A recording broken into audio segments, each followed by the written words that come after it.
All right. Thank you, everyone, for coming to Malvern Books. If this is your first time here, we're an independent bookstore that's been open for about 3 years. We carry just fiction, poetry, some graphic novels, some interdisciplinary texts of literary nature, and we only carry from small presses, fighting the good fight, none of the big guys. We've got fiction over there, fiction in translation, poetry, poetry in translation, graphic novels, and then chapbooks on that stand, which is often missed, but one of my favorite sections because you find some really weird little books that people put out. So we're going to kick off tonight with a book release and a reading by 3 very talented writers. The first of which is Katherine Hoerth. Katherine is the author of 4 poetry books. Her most recent book, Goddess Wears Cowboy Boots, won the Helen C. Prize from the Texas Institute of Letters. Her work has been included in journals such as the Concho River Review, Pleiades, and Tupelo Quarterly. She teaches writing at the University of Texas, Rio Grande Valley, and serves as poetry editor of Amarillo Bay and the Devilfish Review. Please join us in welcoming Katherine.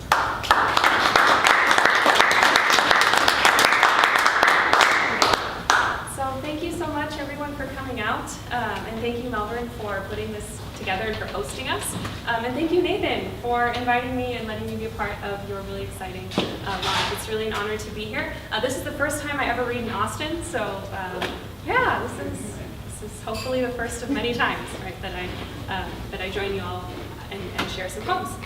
So the first poem I'm going to share, I'm going to share with you all poems tonight from 2 different collections. Of course, from Goddess Wears Cowboy Boots, which is the book I have on the back table. It was published in 2014. And then I'm going to read and share with you all some new stuff as well from a book that I have coming out in 2017, early 2017, called The Lost Chronicles of Slewfoot Sue.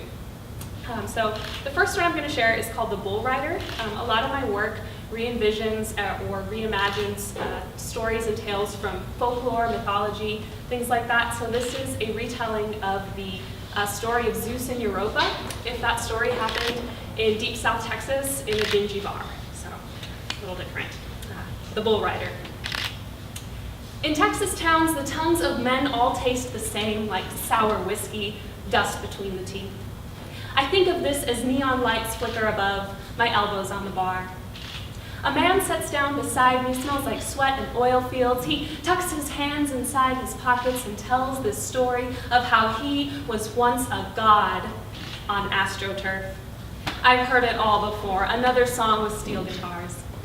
I lean in close and whisper in his ear, I want to ride a god right out this town. He nods at me as though he understands. I rise up from my stool and walk across that boot-scuffed floor, mount the metal bull that only drunken tourists ever try. My fingers wrap around the plastic horn and I wave goodbye to his Aegean eyes. The smell of smoke gives way to Padre breeze. I kick my heels off, touch my naked toes to froth, and the metal bull between my legs turns into flesh and the coastal bend recedes.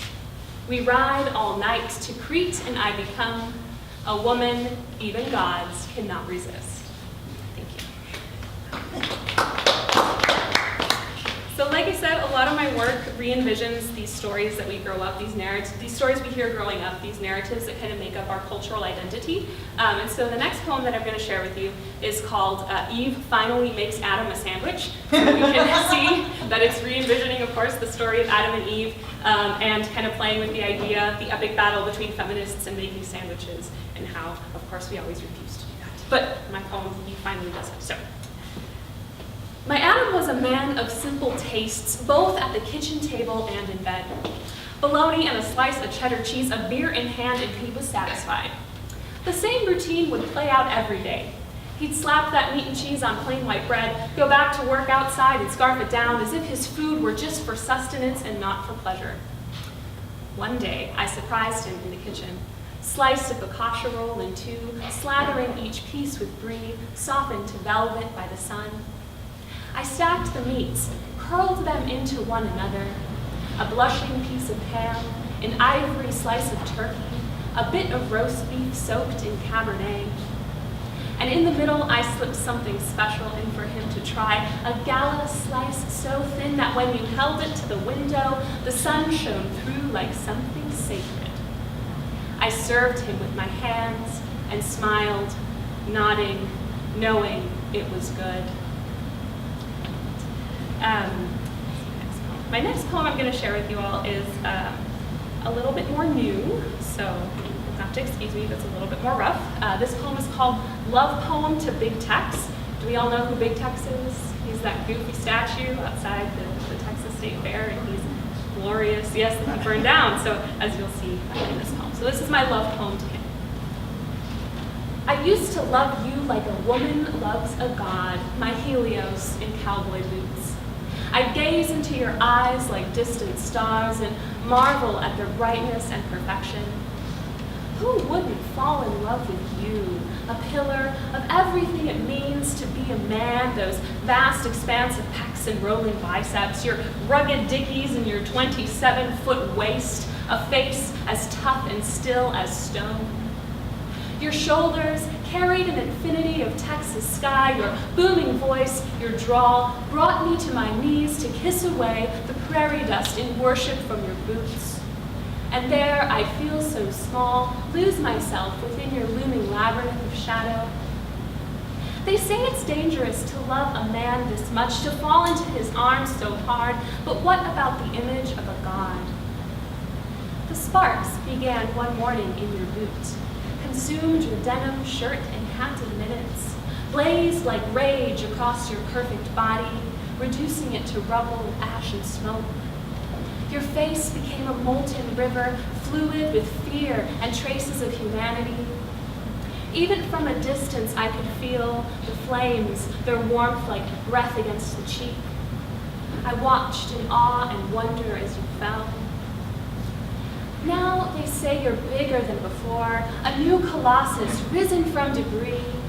But I know you're mortal just like me. You topple in the midst of heat and pressure. You tumble to the ground when faced with years of carrying the weight of everything. Big Tex, it only makes me love you more. You're sexier when crumbling, smoked, and singed. A lot of my work reimagines or casts I have this goddess persona to my poetry, and a lot of my work kind of imagines these goddesses doing everyday things in our contemporary existence, from the mighty to the mundane. And so this is a poem. The next couple poems I'll share are my goddess poems. So this is the goddess on laundry day. The day has come. She's let it get so bad she's down to her last pair of underwear. She heaves a sigh while staring at her pile, a mountain made from all of her mistakes. She knows this task is going to take all day, washing the scent of last night from her bed sheets, the scarlet stain of marinara sauce that seeped into her stretchy yoga pants, the smell of smoke that soaked into her bra, the coffee from the bathrobe that she wore for 3 days straight, the beer she spilled all over her skinny jeans, the stench of his cologne, fouling her favorite dress, the one she wears when she wants to feel beautiful while looking in the mirror. But after laundry day, she'll have a chance to get this right, to sort the chaos of her wardrobe out. She separates the colors from the whites, the delicates from her unmentionables. She pours the bleach, the soap. She lets the washer flood with foam. The drain will swallow all the dirt away. The dryer belts a song of victory.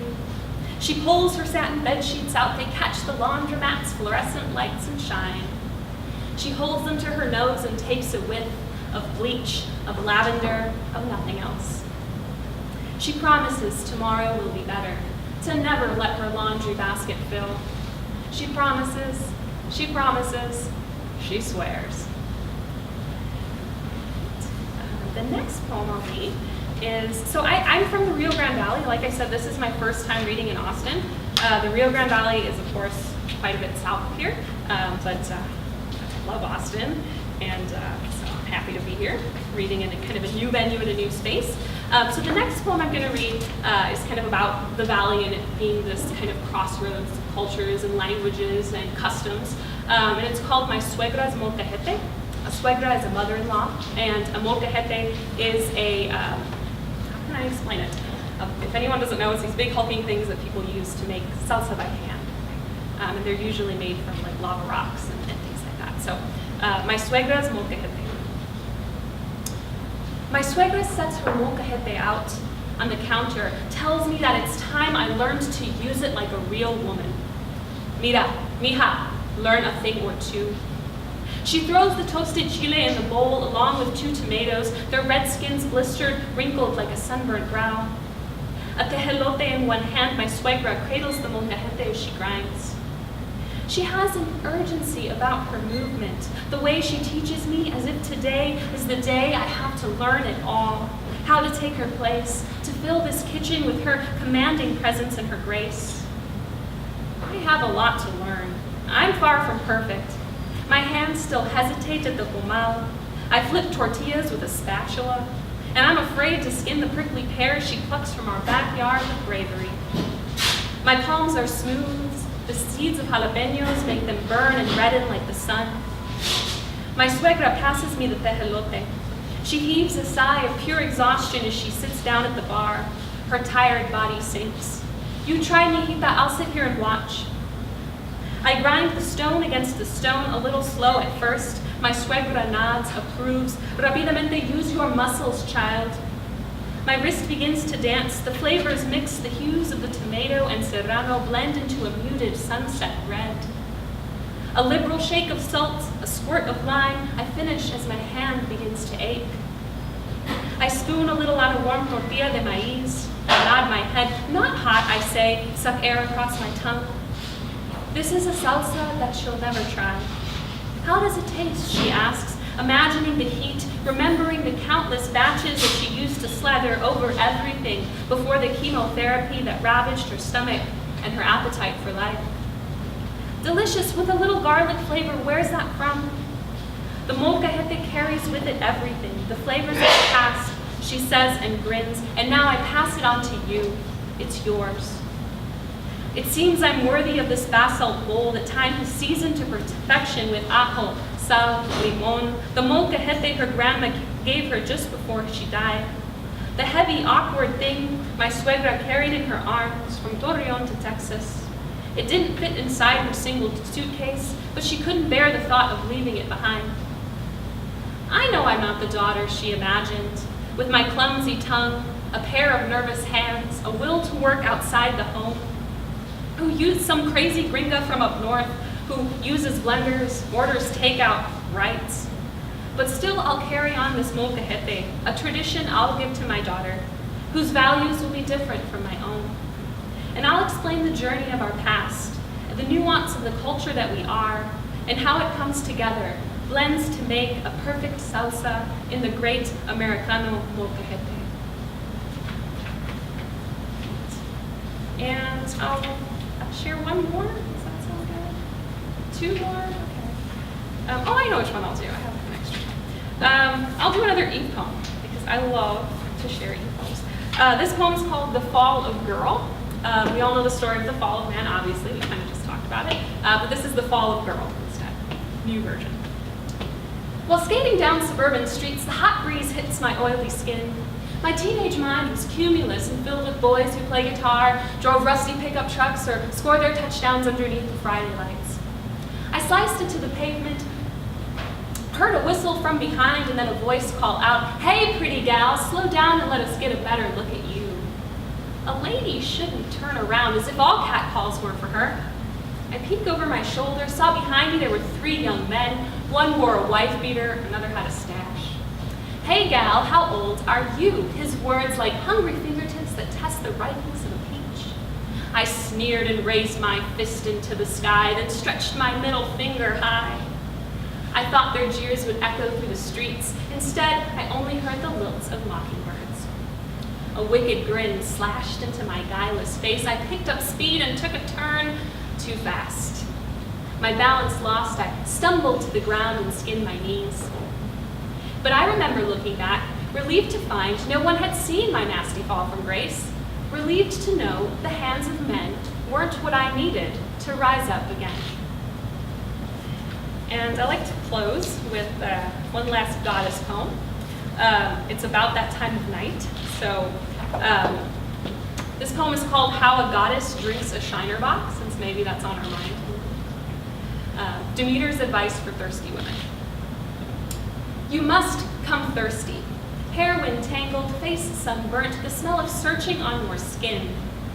Forget all you've been taught, to sip from flutes like hummingbirds from hakarunda blooms, one droplet at a time. A goddess swigs straight from the bottle.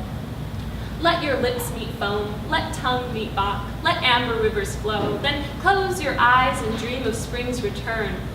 Mesquite blossoms, ochre full and tumbling. Yucca reaching sunward, gold and ripe. Soft grass on calloused feet like lips on lips. Let eyelids wrinkle, let toes pink, and drink in gulps until your thirst is satisfied. Mustached in froth, slide wrist across your mouth. When mortals laugh, laugh back. Demeter's stare could fork a man's tongue and shrink him down to size, a yellow-bellied newt beneath her boot. A goddess isn't coy. Embrace your thirst, the quenching. Raise your bottle high. Shout, Prost. Thank you.